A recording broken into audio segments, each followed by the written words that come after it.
តាមយន្តការធ្វើពីគីផងនិងតាមយន្តការតុលាការផង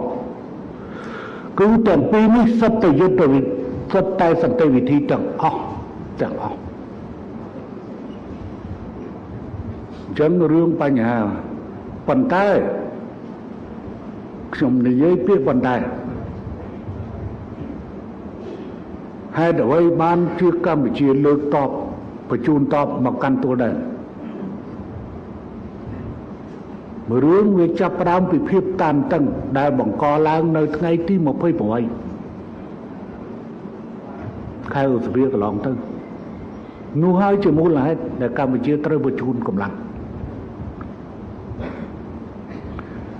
យើងមានសិទ្ធិការពារខ្លួននិងមានសិទ្ធិវាយបកទៅលើការឈ្លានពានណាក៏ដោយទោះបីយើងតូចក៏ប៉ុន្តែយើង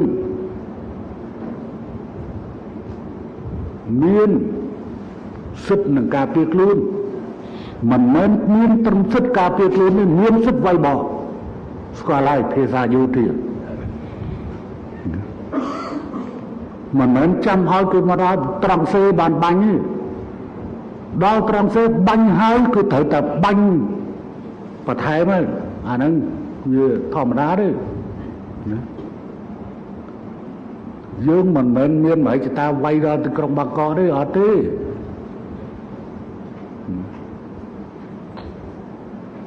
ទោះបីថាសមត្ថភាពអាវុធរបស់យើងអាចមានលទ្ធភាពបាញ់ទៅដល់នោះតែយើងមិនបាញ់ទេ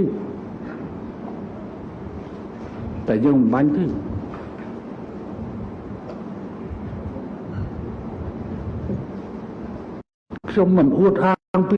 សភាវុធអេបចាយរបស់ខ្មែរគ្រប់គ្រាន់ហើយធ្លាប់សារបងថា